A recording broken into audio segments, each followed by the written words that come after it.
Okay. Good afternoon, everybody. Thank you for joining me again.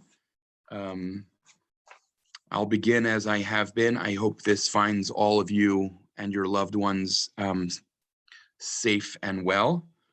I also want to invite you to, in the chat area, if you would be willing to just identify yourself and where you are. It's nice to sort of have a sense of who we're learning with. Our topic today is Psalm 39, which I think is fair to say significantly less well known than any of the three Psalms we've done until now. Psalm 39, before we read it, I just want to say is one of the things that is wonderful about it is how ambiguous it is, or at least how differently people have heard it. And just to give you an example of this, just a taste before we go in, I wanted to read to you one sentence each from two extremely prominent academic scholars of Psalms. This is how they each describe how the Psalm ends. So first of all, H.J. Krauss, a great German Bible scholar, comments, "The Psalm breaks off in despair. It is plunged into darkness without parallel." In contrast, Peter Craigie, quote, "The psalmist has regained his perspective on the transitory nature of human life and can face death with calmness." Amazingly different way of hearing what's actually happening here. And I present that to you. You may decide that in contrast to some of the ways I've presented some of these Psalms, it's not deliberately ambiguous. There's a correct reading and an incorrect reading, or you may not. I'm open, but I just wanted to share with you. I think one of the things that's really interesting about this text is the different ways that it's been heard. Excuse me. The second thing I wanted to say by way of introduction before we read it is that I think this Psalm in a very direct way brings us up against the question of why lament is so important in biblical spirituality. And as part of that, I also want to consider what is gained and what is lost in a religious culture that forbids lament. And as I think I mentioned in one of the earlier sessions when we studied Psalm 22, I grew up in a religious culture in which the only acceptable answer or response, I should say, to suffering was essentially to say, Gam Zula Tova, this is also for the best. And as I mentioned, as I got older and I started to study Tehillim in a serious way, I realized how bewildered the book of Tehillim would be by a religious worldview that limited a response to suffering to Gam Zula Tova. And, what it means to be willing to say, God, this is unfair, this is horrible. And then even one step further, this is unfair, this is horrible, and this is your fault, as we will see. Okay, so with that, I'd like to, as we have been doing, ask for a volunteer to read in the Hebrew, and then I'll read the JPS translation. And then when we go through the verses one by one, I'll also kind of point out some of the areas where we might have some other possibilities of how to translate. So is there anyone here? Lou Levine, would it be okay if I called on you to read the Hebrew? If not, that's fine too. You're muted. You know how to, oh, I can unmute. Here we go. I'd be happy to read this, but I'm not sure how to read the second word in doesn't have any vocalization. Lidutun. Yedutun was a temple singer that we know from Divrei Hayamim. You and everybody else is confused by that. Don't worry about it. And some of this is hard, so don't feel self-conscious. Some of this is actually just hard to, like a lot of prakim and tehillim, it can make you feel like you don't know anything about Hebrew. So don't flip out. Okay, let's do it. Okay, for the leader or conductor for Yedutun, a psalm of David. Amarti eshmara derachai mechato.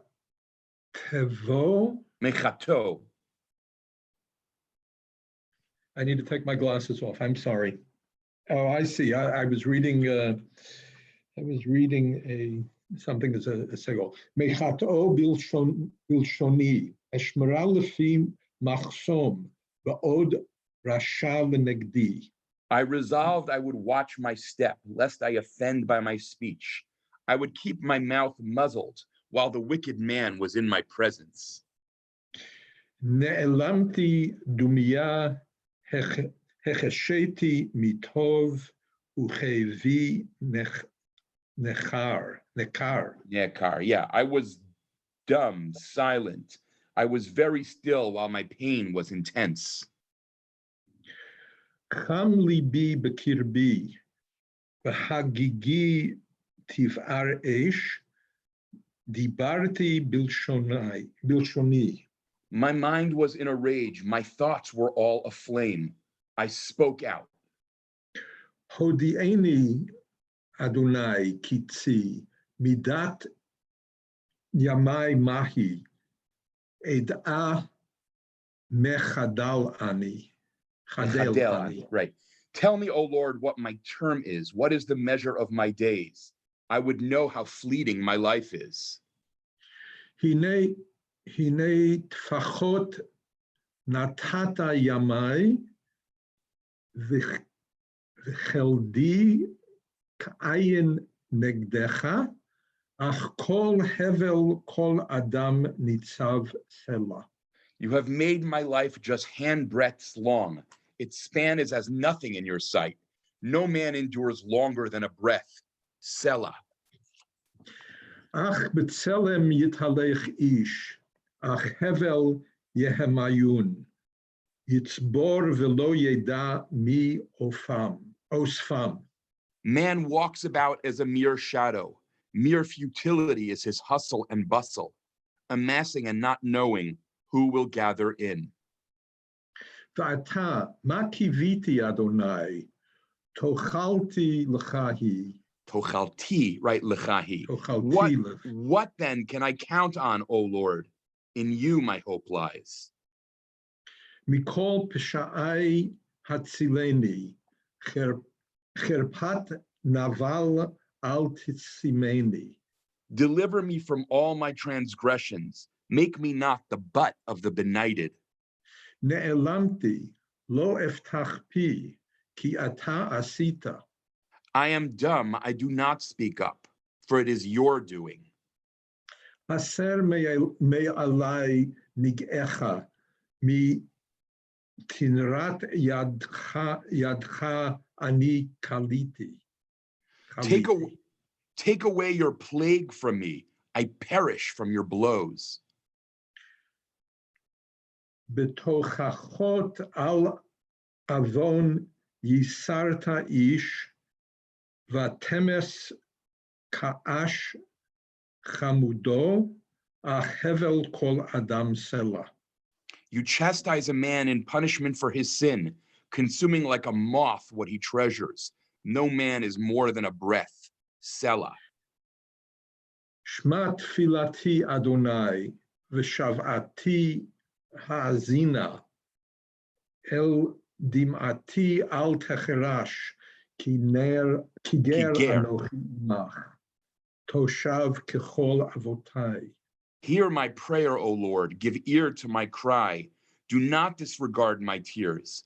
For like all my forebears, I am an alien, resident with you. Hasha mimeni va'avliga, I'm sorry, b'terem elech ve'eneni. Look away from me that I may recover before I pass away and am gone. Thank you, Lou. Wow.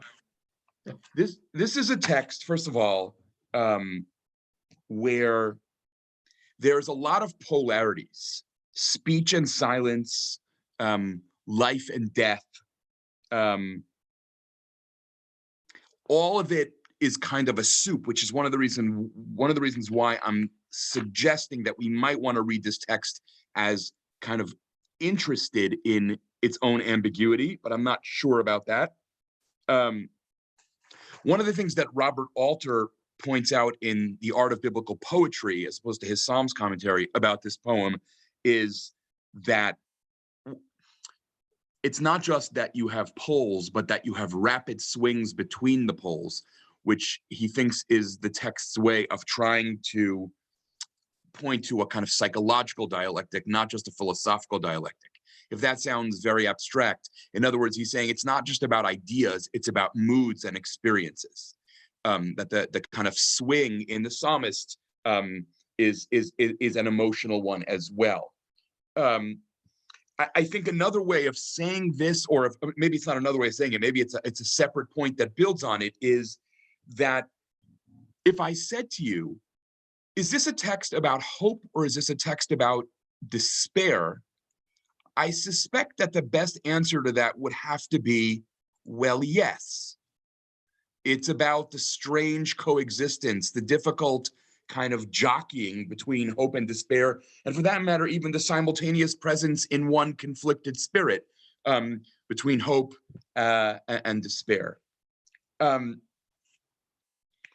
Now, just to share a couple of things more before we kind of move into a closer reading.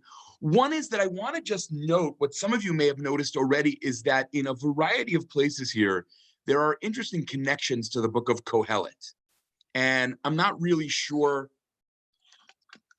that I want to say anything about, where the influence lies, but you have here, first of all, a preoccupation with the brevity of life expressed by the word hevel in verses 6 and 12, which is an obvious, for everyone, I think, who's kind of inside the world of Tanakh. If I say the word hevel, they either think about Breshit chapter 4, or they think about the book of Kohelet. And if they have a particularly interpretive imagination, they think about both of those together. So that's one thing. There's also questioning the purpose of life, and especially, as we'll see later, the idea that what's the point of getting wealthy? Who's going to inherit me anyway? A thought that Kohelet also expresses with great despair. And then, interestingly, the conclusion that people should end up, a conclusion that ends with the idea that people should serve God. We'll get to that as well. As I've talked about with previous Psalms, so in this one, the nature of his suffering is not specified, and that enables people in various circumstances to feel perhaps that they can inhabit the eye. Could this be about illness? Could this be about abandonment by friends? Could this be about the death of a loved one? Yes, it could be about all of those things. And as we've talked about, recent scholarship on Psalms sort of suggests that that's a deliberate literary device that the Psalms use to make themselves accessible to people in varying circumstances. Now, I want to mention something that Alter points out also in The Art of Biblical Poetry that I think is a very helpful literary lens here. What Alter points out is that biblical poetry is usually dyadic. That is, it exists in poetic lines which have two parallel members. And this poem is often triadic. You'll see three tzlaim. I don't know, how do you say that in English? Three colons, I guess you might say, right? In literary speak. Judith, you'll tell me if I'm right about that. I'm not sure. And what Alter wanted to suggest is that when you have a third piece that is unexpected, that is used as a literary way of alerting you to be surprised. That what's coming is unexpected, that's the literary way of saying, oh, wait, I'm breaking the structure. In other words, to put that a little differently, form imitates content here, right? That is to say that the third unexpected line of poetry suggests a third, perhaps unexpected thought or feeling.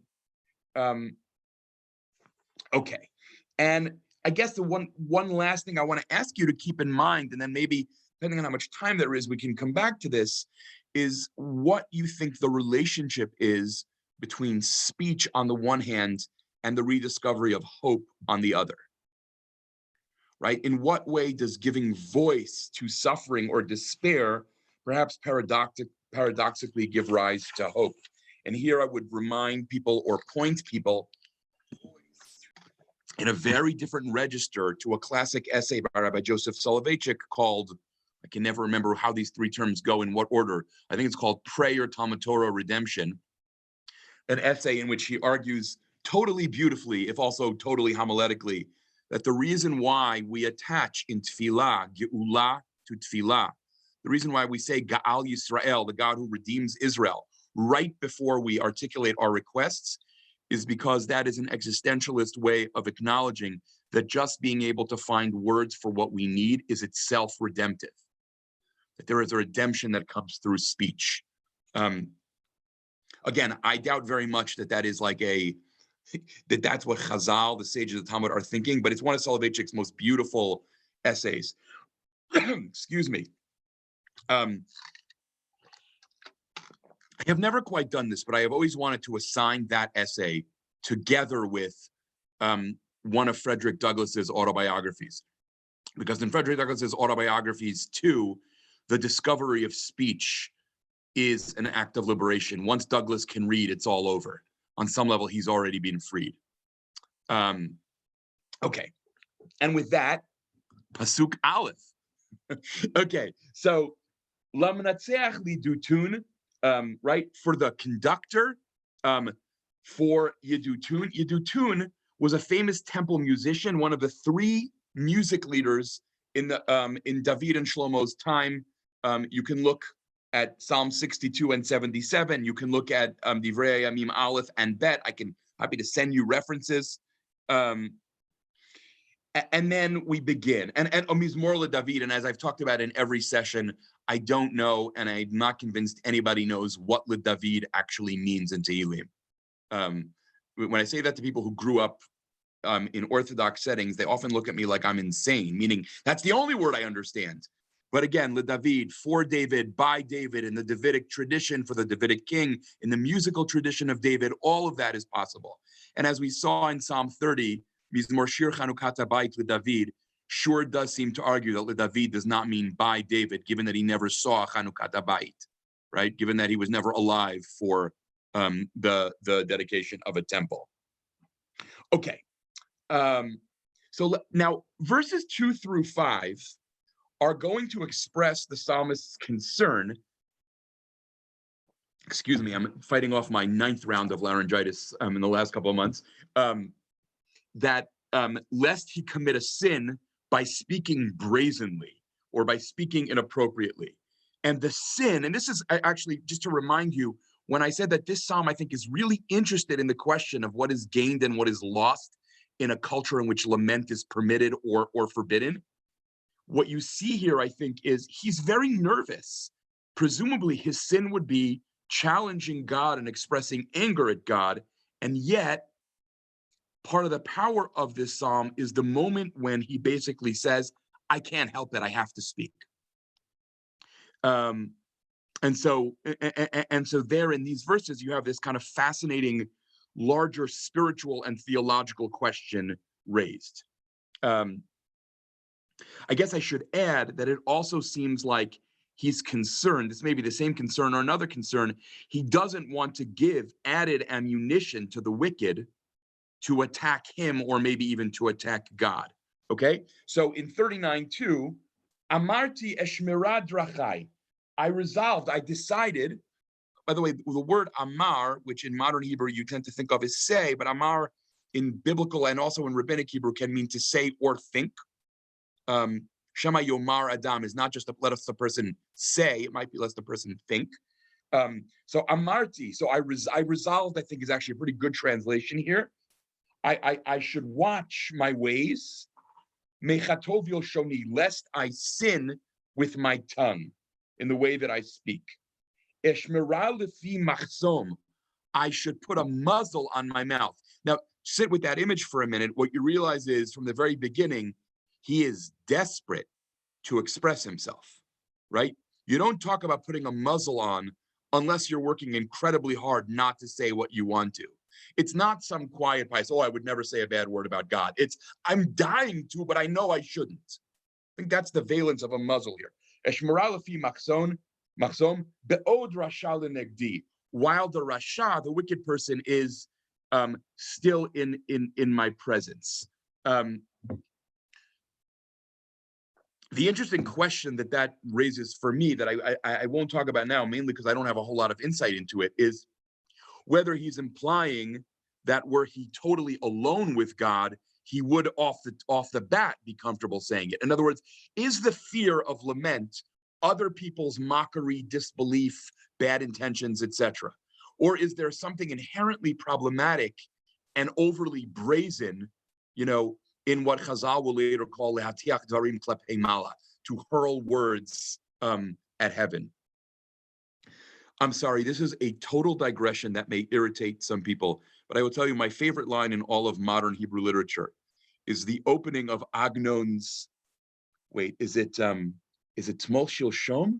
Now I'm forgetting which novel it is, where he's describing a woman who is yelling at her husband, and he says, Veheticha dvarim klapei ba'ala.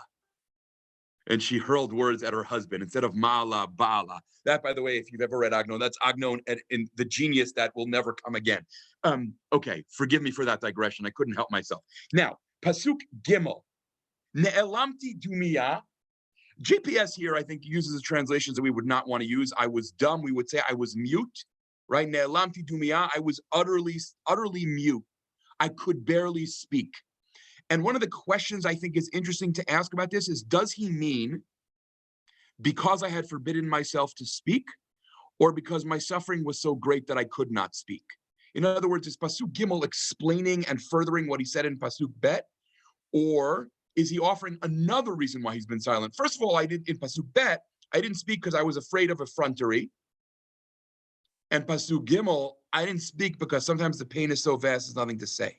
I can't. What could I possibly say? And then comes a phrase that is wildly elusive.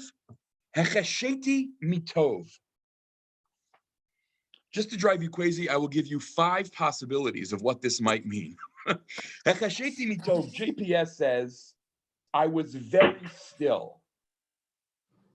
And I gave you in the supplemental sources a pasuk from Yonah that validates that possibility of being very still. Hahetev charalach, the notion of tov as an adjective that implies kind of veriness or extremeness. Robert Alter, which I'm skeptical about, I kept still, deprived of good. The problem with that is it's missing a Hebrew word for deprived of good. I think that's a little bit of a stretch. The NIV translation, I was silent, not even saying anything good. Hechesheti, in other words, afilu mitov or af mitov. The NRSV, I held my peace to no avail. Hechesheti, but it did me no tov. John Goldingay, contemporary evangelical Bible scholar and translator, I love this translation. I really don't know whether a grammarian would be willing to defend it. I kept quiet more than it was good. Chesheti mitov, right? I was too silent. It was actually a mistake not to give voice to my suffering. I love that sort of spiritually and homiletically. I'm not quite sure it's pshat, but on the other hand, I'm not particularly confident about what pshat is. Okay, and then the end of that verse, my pain was just overpowering me, was extreme. Okay, and now he's going to go on to this amazing turn. He says, "Chamli bi bikir bi." My mind, I do not like, I have to say, the translation of lave as mind that some Bible scholars are committed to. It seems to me, laniyut dati, and I am kind of stepping into a debate here that there are people far, far, far more qualified than me to have. But my sense of what lave means in the Hebrew Bible most often is the seat of thought, emotion, and will all together. I'm not sure that biblically speaking, the way we divide emotion, thought, and will is all that recognizable. And one of the things that I'm writing about in my current book project about love is actually the ways in which we rarely stop to think about the way we divide internal experiences is very much historically located. I'm just not sure that the Bible would understand. If you said, is that a thought or is that a feeling? I think the Bible would say, what is that dichotomy that you're making? And fascinatingly, by the way, philosophy of the emotions has come right around to that view now, where people talk about. Martha Nussbaum, for example, writes at great length about the cognitive dimension of emotion. All emotions contain thoughts within them. I mean, there's a lot we could talk about there, but this is a Tanakh class, not a philosophy class, so I'll rein myself in. So Chamli bi b'kirbi, I would say, my heart was hot within me. And then this beautiful image, Bahagigitiv ar esh, my thoughts were on fire. I was suffering terribly. And I would actually ask people to think about, and maybe if there's time at the end, or you could type in now, and I'll look at the comments again at the end, what the image of thoughts being a flame suggests to you. Is that confusion? Is it rage? Is it ambivalence? Is it just pain? A lot of ways we might hear that. And then comes what Alter, I think, really has in mind when he talks about how when the third piece is unexpected and surprising, you have here in the first two colons here, traditional parallelism. Chamli bi b'kirbi, b'hagig'i tivar esh. In my thoughts, there was fire. And then if there's going to be another one, you might expect some other way of saying, my thoughts were, discombobulated. I was confused. I was raging. But instead, you have almost this outburst. Dibarti bilshoni. I started talking. I couldn't hold it in anymore. So in other words, 4C, that is the end of Pasuk Dalid, kind of undoes everything we've heard from Pasuk Bet until now. I couldn't talk. I won't talk. I can barely speak. I spoke. And what I think is interesting, and this is one of the reasons I was drawn to that Golden Gate translation of Hechesheti mitov, meaning I was silent more than it was good, even though, again, I'm not sure I can defend it, is that I wonder whether one of the things that the psalmist is interested in here is, keeping silent. I understand the piety of that, but it's also incredibly destructive. First of all, it's destructive to me, the person who's suffering, but also it's destructive to the possibility that God and I have an authentic relationship, right? The problem of always saying, oh yeah, what you did to me is fine, or what you didn't do for me is fine, is that you end up having a relationship that is fundamentally dishonest. Or to take it one step further psychologically, if I'm told over and over again that the only response is unrestrained piety, then actually I really run the risk of essentially creating a shadow self, right? Rather than not feeling anger, I tell myself that I don't feel anger, and therefore my anger actually becomes more powerful. This is stuff that, many psychologists have talked about, probably most famously Carl Jung, right? The notion that, you know what it's like, I'm sorry, some of you have heard me say this before, and it's kind of offensive, but I always like to joke that in every Carlebach minyan I've ever been to, there's one person, at least, who's actually a simmering pot of rage, but whose exterior is, oh, hey, brother, how you doing? I'm just full of love. And meanwhile, you can tangibly feel that there's this whole world of emotion underneath that they have decided to repress, right? And this psalm is an incredibly interesting example, I think, of refusing repression and actually assuming that it is not good for me and it is not good for authentic relationship if I just, thwart any kind of self-expression. I don't want to go into this any length here, but I do want to mention at least that the Bible scholar Walter Brueggemann has argued, it's a really interesting argument. Whether you buy it or not, I will leave it to you to decide, that there is also a political cost to a religion that forbids lament, which is that if you are trained never to be able to protest at the seat of power, you will never protest at the seat of earthly power either. Or I think he says somewhere, if I can't lobby a complaint at the heavenly throne, then the earthly throne becomes impregnable also. I think that's interesting. It's a very political reading, but it's not a crazy idea. Because one could argue, I suppose, by a kind of kal vachomer, that if you're allowed to cry out against God's injustice, then by a certain logic, at least, even though I could imagine someone making the exact opposite case, by a certain logic, at least, well, then obviously an earthly king is also subject to my expression of complaint or frustration. For another example of this, you can look at Yirmiyahu Perek Chaf, and maybe even the words of Elihu in Eov chapter 32, which I think I have also, if I recall, included in your packet. I'm trying not to look at comments till the end and also not to scroll on this source sheet so I don't lose focus. And we could say maybe one more thing about this, which is that it seems like the suffering that this psalmist is enduring is twofold. A, whatever suffering he's enduring, and B, the inability to speak it freely, right? And I'm sure many of us could identify many moments in our life where we were enduring some kind of double suffering for that reason. I think a lot about conversations I've had with certain people in the months after divorces, where people have said, yeah, well, first of all, I was miserable. And second of all, I could never say anything. And that's sort of how much more intense the pain becomes. And that appears to be what's happening, or what has happened here, until he decided to break through in that third, colon of Pasuk Dalet and express his suffering.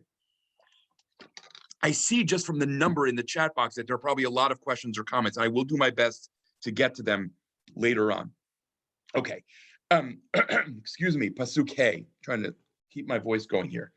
Hodi'eni. Now, what's going to be interesting here is, I think that what we would expect in a psalm of lament here is that the next pasuk would be something like lama, the classic word of lament. Why, God?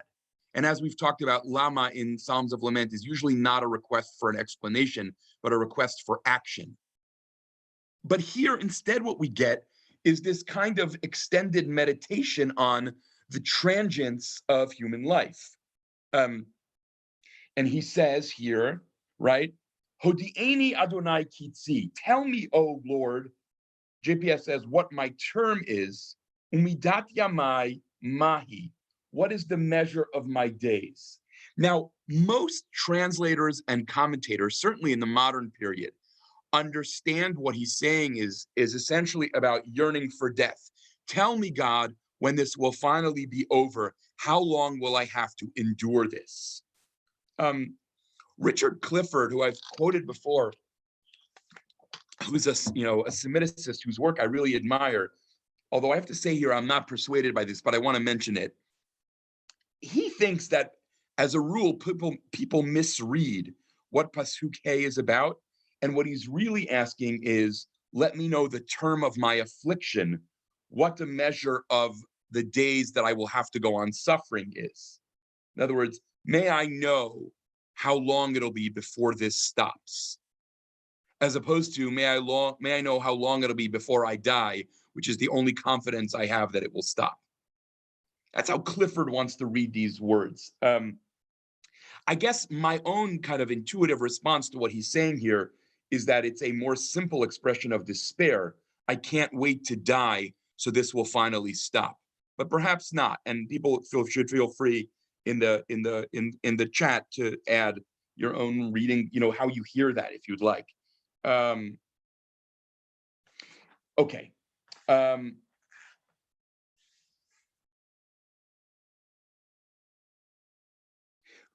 Sorry, you know what? Let me add one thing. There's another way of reading, let me know how long it'll be,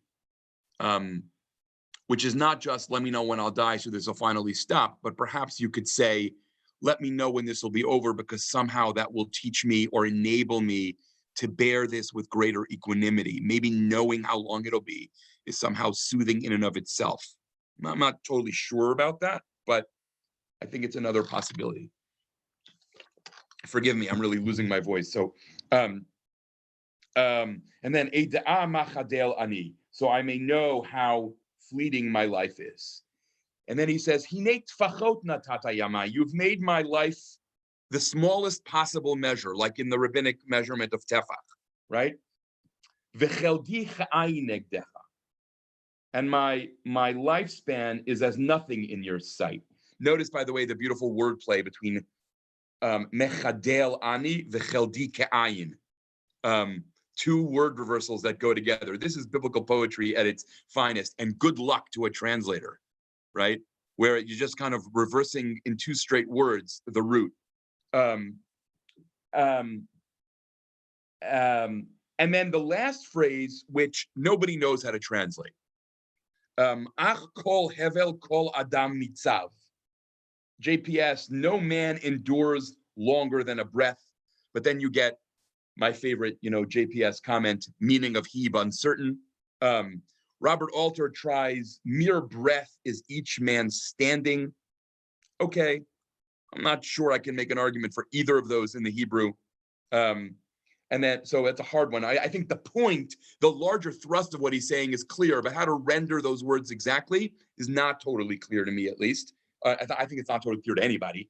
And then Selah.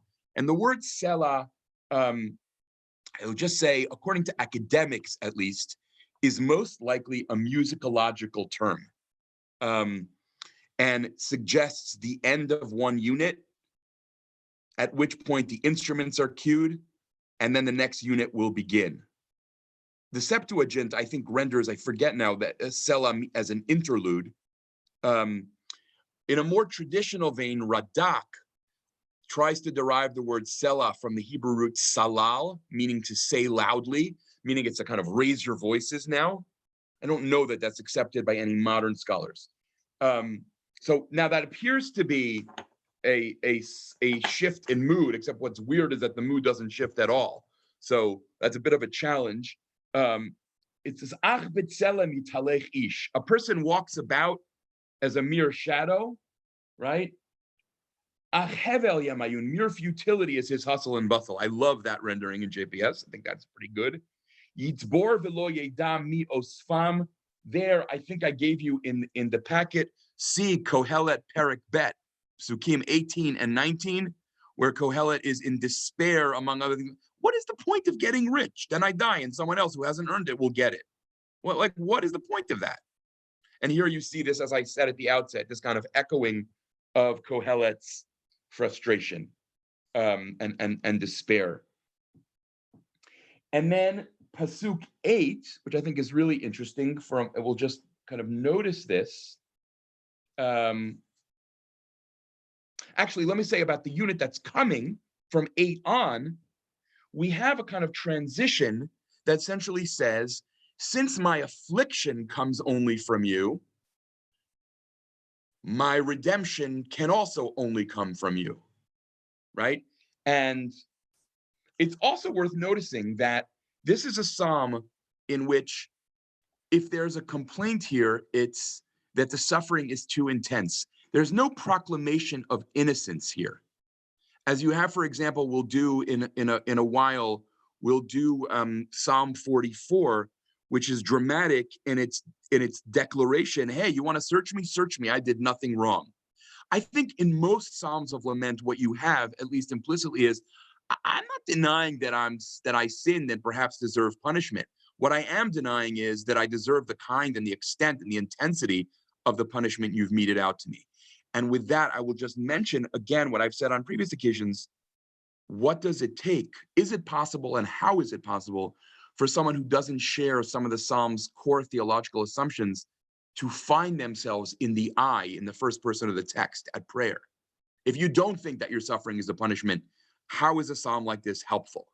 Okay, or how is a psalm like this connectable to? How can a psalm like this be prayed with authenticity? Whatever formulation of that question feels compelling to you. Now, the word ve'ata often signals in other psalms the shift from complaint to petition. That, for example, you can see Tehillim Perek Bet. I forget, at least, did I put that in the packet? I may not have. Psalms chapter 2, did I put it in there? I think I left it out. I'm sorry. You can see other examples of that. And then notice the shift. What he said is the human being is nothing, absolutely nothing, transient, alive for a mere handbreadth. And yet, I have hope in God, right? It's almost like you anticipate the piece of the morning davening Ma'anu mechayenu mechastenu, etc. What are we? What are we? Aval anachnu amcha b'nei britecha, but we are yours.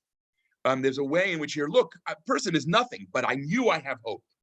The ata ma kiviti Adonai, given that life is short and unpredictable, the only thing I can really have faith in an ongoing way is you.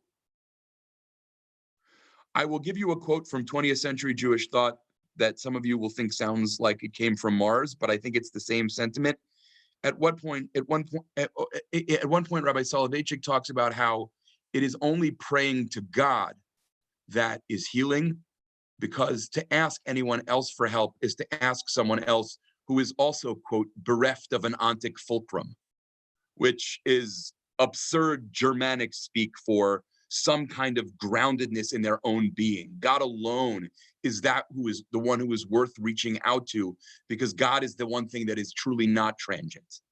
You might even say that that's a difference between religious existentialism and existentialism. Does there end up being something permanent to grab onto or not? Which is why most non-religious existentialists think that religious existentialists are not really existentialists at all, because they solve the problem on some level as opposed to dwelling in it. Happy to talk about that at another point. Now, I also want you to see something I think is beautiful, which is he says, Ma kiviti Adonai, in what can I hope? And the answer is not in a what, but only in a who. There is no what. There is no ma. There is only a me, right? Tochalti lechahi. You are my only hope. The what is answered by a who. And then 39:9, mikol psha'ai hatzileni, deliver me from all my transgressions. There, I would say again, is the admission that I'm not innocent. I'm just suffering too much. Cherpat naval al tisimeni. Don't make me the object of the scorn of the wicked people. Don't let them wag their head at me, to use a biblical image. Ne'elamti lo eftachpi. This, I think, should probably be read in the past tense. JPS here translates in the present. I am dumb, or again, as I prefer, I am mute. I do not speak up. But I wonder whether he's actually referring to what it was before he started speaking. If he's speaking in the present, then there's this amazing back and forth between I'm going to speak, I'm going to hold it in. I'm going to speak, I'm going to hold it in. Depending on if you hear it as past or present. And there are translations, JPS, NRSV, hear it as the present. NIV, Robert Alter, hear it as the past, a kind of recollection. And then I just want you to see also, Ne'elamti lo eftachpi, I am mute, I will not open my mouth. Ki ata asita, the ata there is emphatic, right? It is, if it was because you did it, it would be ki asita. Ki ata asita is because you did it. That is always important to note in I think, in biblical Hebrew. Probably the most dramatic example of that is Yaakov's confession, Achen yesh, right? Hashem b'makom hazeh, and not v'lo yadati, and I didn't know, but va'anochi lo yadati, but I didn't realize. I was the one who was ignorant. Okay, now pasuk Yud Aleph. Sorry, pasuk Yud Aleph. Haser me'alai nig'echa. Take your plagues off of me, right? Mitigrat yadcha ani chaliti. I'm going to die from the blows of your hand. And now I'm just going to skip, in the interests of time, and because I don't have great chidushim, I'm going to skip one verse. He says, Shim'at filati Adonai, hear my prayer, God. V'shavati ha'azina, give ear to my cry, cry. And then this sort of odd image, El dimati al techerash, don't be deaf to my tears, which is interesting because tears are actually silent. Although unless tears is just a way of invoking the noise that comes with crying, the sound of crying. And then Kiger Anochi Imach Toshav Kichol Avotai. I am a stranger, an alien with you. Toshav Kichol Avotai, a temporary resident, like my ancestors. Now, on the one level, this is obviously an expression of vulnerability. I am not at home. I am dependent on you. And is a kind of in a very different register, the same sentiment expressed in Vayikra Chaf Hey, right? That you are always residents, because any notion of human ownership and human kind of possession of anything is relativized, the idea that only God is the owner. But Clifford, who I mentioned before, reads this verse very differently, and I'd be curious to hear in the comments whether you're persuaded by this. He says that what the psalmist is alluding to here is, God, you have insisted that you are Ohev Ger. You love the stranger. You have insisted that at the very heart of the Israelite ethos is to protect the stranger and meet his needs. I'm your Ger. You gotta help me. It's actually that's the heart of your religion. You gotta do it. In other words, it's not just I'm vulnerable to you, it's that I'm making a claim here. God, you are the Baal Habayit, you are the master of the house, and I am the Ger. So care for me. I am transient, but my well-being is your responsibility. And then verse 14, right? Now, verse 14 is what I was alluding to at the very beginning when I said that the ending of this psalm is incredibly ambiguous. So first, let me mention why first of all, it is very strange, at least on the surface, as a transition from verse 13, right? Leave me alone is not what you next expect after saying, I am a ger and you have to take care of me, or I am your ger. And you pray to God and then you conclude the prayer by saying, and so in conclusion, I wish you'd go away. It's highly unusual. In fact, I'm not aware of any other time in Tanakh where the request is for God's inattention. Right? So many laments, and including this one until this point, are requests dafka specifically for God's attentiveness. And here, all of a sudden, at the conclusion of this psalm, you have a turn to God's inattention. That is a request not for God to have mercy and to turn toward the psalmist, but rather a request for God to have mercy and to turn away from the psalmist. You can look at Eov verse Perek Zion for one possible parallel to that. Now, it's also hard to know what ve'avliga means. JPS says that I may recover, and then again makes the comment about the Hebrew being uncertain. Ray Shenlin, who's a scholar of medieval poetry, but who translated the book of Eov, translates ve'avliga as so that I may catch my breath. The NIV, that I may rejoice again. The NRSV, that I may smile again. We're a little bit all over the map here. But the idea here of leave me alone is quite fascinating. Hashamimeni, go away. B'terem elech ve'eneni, before I die and am no longer. This is a good example of the kind of text people point to when they say the Hebrew Bible has no notion of an afterlife. Ve'eneni sure sounds permanent. Whether or not that's correct reading or not, in every instance, I leave aside. I want to make one final observation that I hope doesn't offend anyone. This comes from a place of deep aspiration to piety on my part, not anything else. One of the things I think is interesting about this psalm, as in many psalms of lament, is that at its heart, there is a kind of beautiful but tormenting paradox, which is that the source of the psalmist's torment is also his only hope for salvation. The only thing that can save me, or the only one who can save me, is also the one who torments me. Now, there may be something beautiful about that, but I also feel that in the 21st century, we should acknowledge that experience is one that abused spouses describe not so infrequently, needing to be saved by the very person who beats them first. And this is my one, for all my obsession and love, my obsession with and love for the Psalms of Lament, my one real misgiving about what they're doing psychologically. Because on the one hand, there's comfort. Oh, well, if you're the source of my suffering, then you have it within you. You're capable of redeeming me. But I'm nervous about the psychological dimension here of being kind of imprisoned to the goodwill of the one who has brought the suffering upon you in the first place. Now, what someone, of faith might say is, yes, but fine. But the point is that God is not an abuser. And fair enough. I don't want to take that response away from people. I just want to notice the psychological complexity here.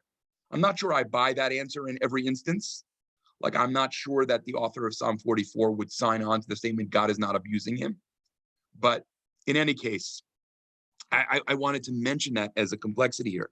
But, I guess what I would say for sure about the ending here is that it is at minimum unsettling. Go away is so unexpected that you wonder what he's really saying.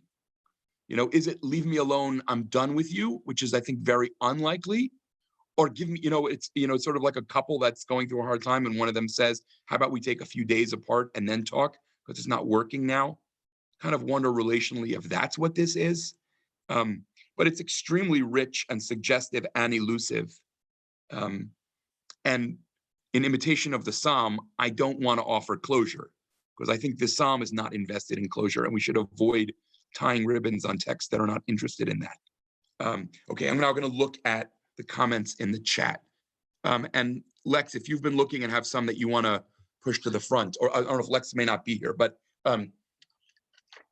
Elise, if you're on and you want to do that, that would actually be helpful because I see here that there's a tremendous number of comments here.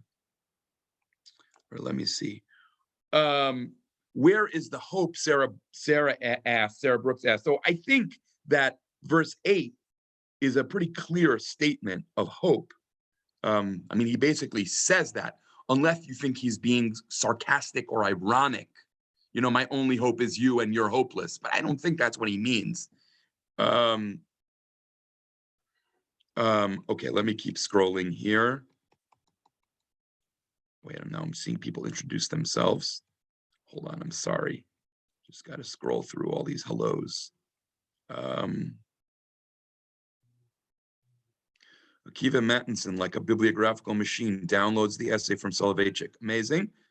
Awesome point connecting to Frederick Douglass. Thank you. Young.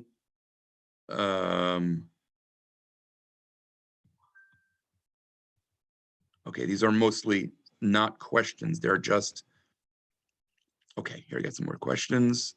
Is the only bad speech about God, why not Lashon Hara in general? Bob asks.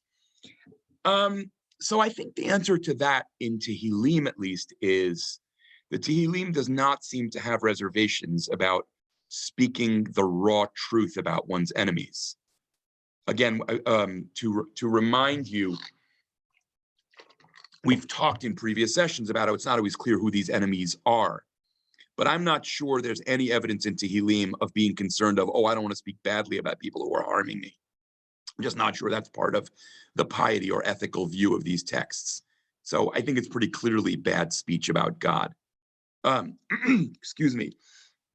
Who is the wicked man? Is it our Yetzer Hara? So I would say you can offer a kind of spiritualized reading, which I say without no pejorative intent, whereby it's our Yetzer Hara. I'm pretty confident that in the Psalms, it is not our Yetzer Hara.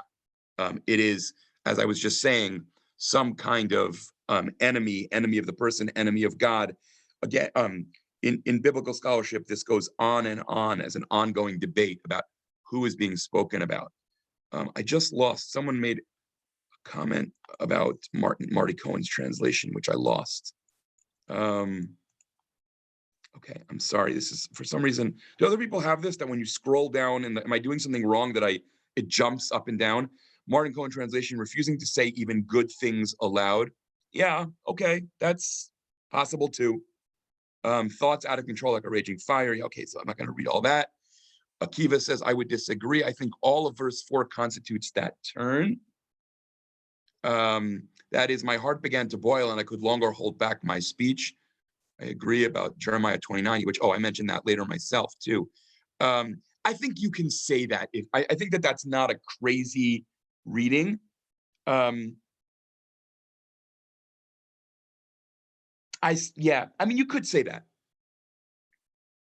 I was reading it as, if that wasn't clear, as it was burning within me because I couldn't speak.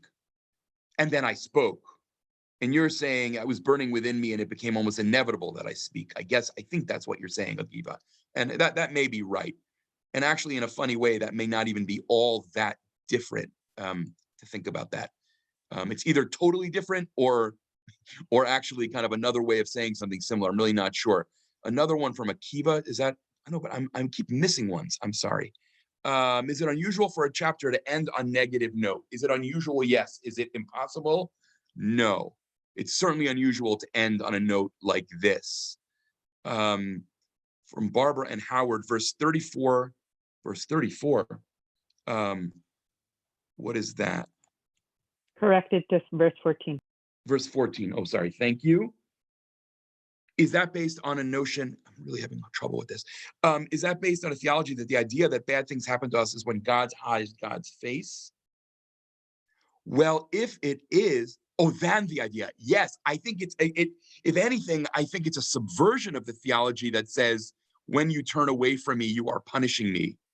And instead, it's, if only you would turn away from me, that would be a blessing for me. If anything, maybe this is what you meant. I'm not sure it's just a different theology. I think it's a subversion of a classic image. Thank you for forcing me to draw that out. I keep losing this. Okay, I'm sorry. Norm writes.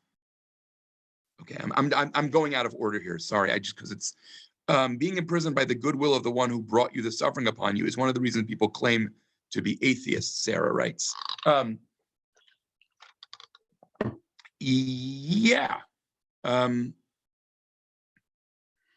think that there are many reasons why believing that the world is micromanaged by an all-powerful God can lead to some very unhealthy places.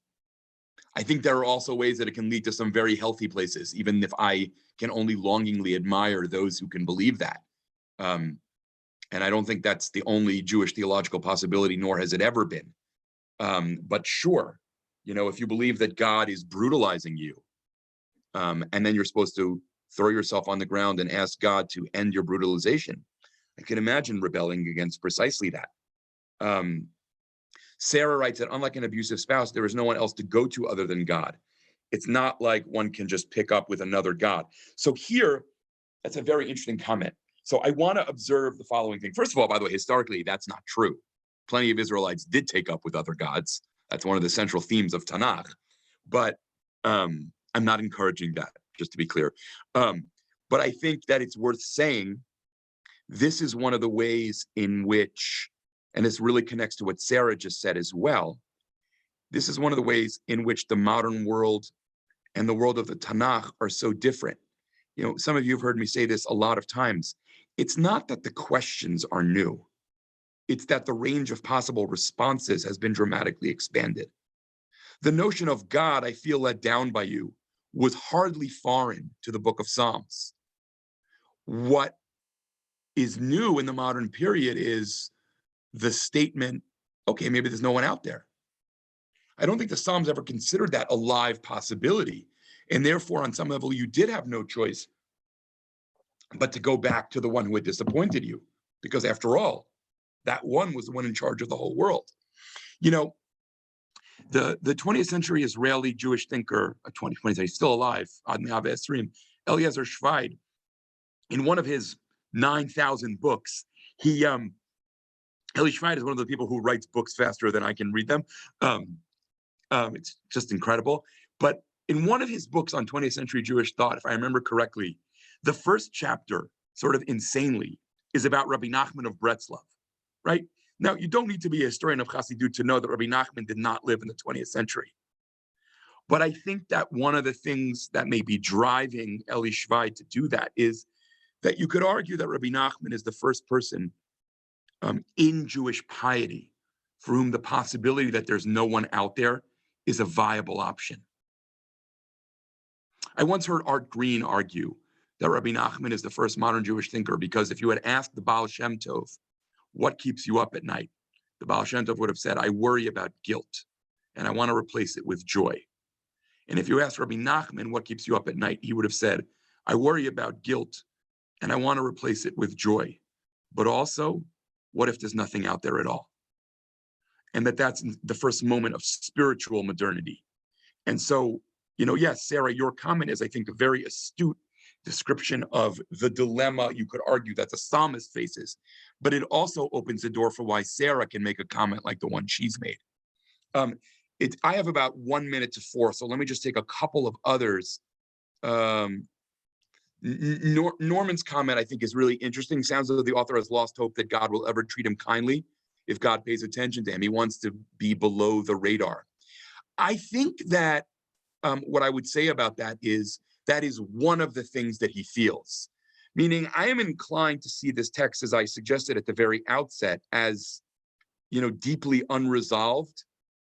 And I think it is true that there's at least a moment, a kind of impulse in this text, one impulse that says, well, if you're going to treat me horribly, how about you just leave me alone?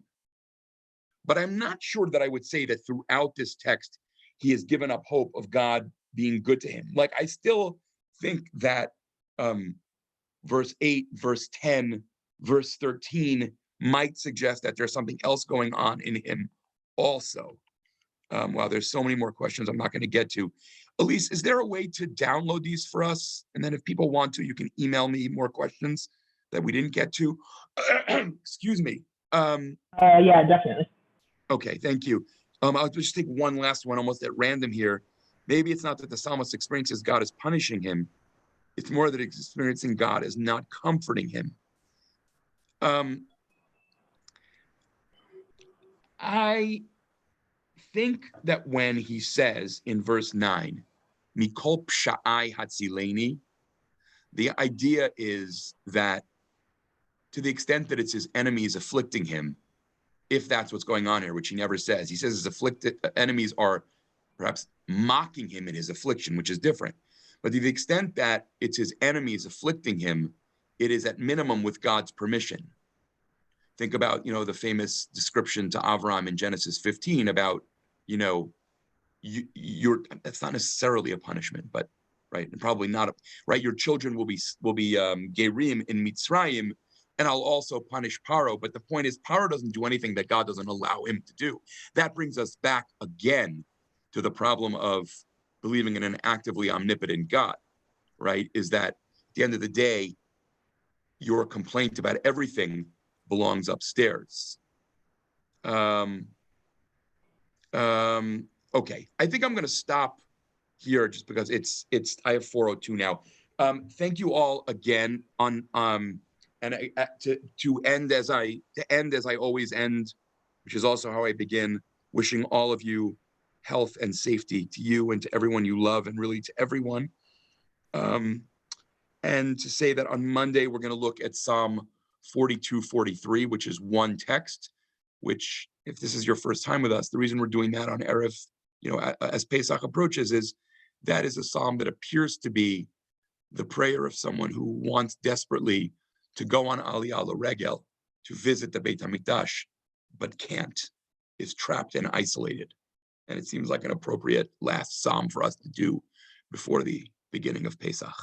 And with that, I and my voice are going to slink off. Thank you all so much. Thank you. Thank you.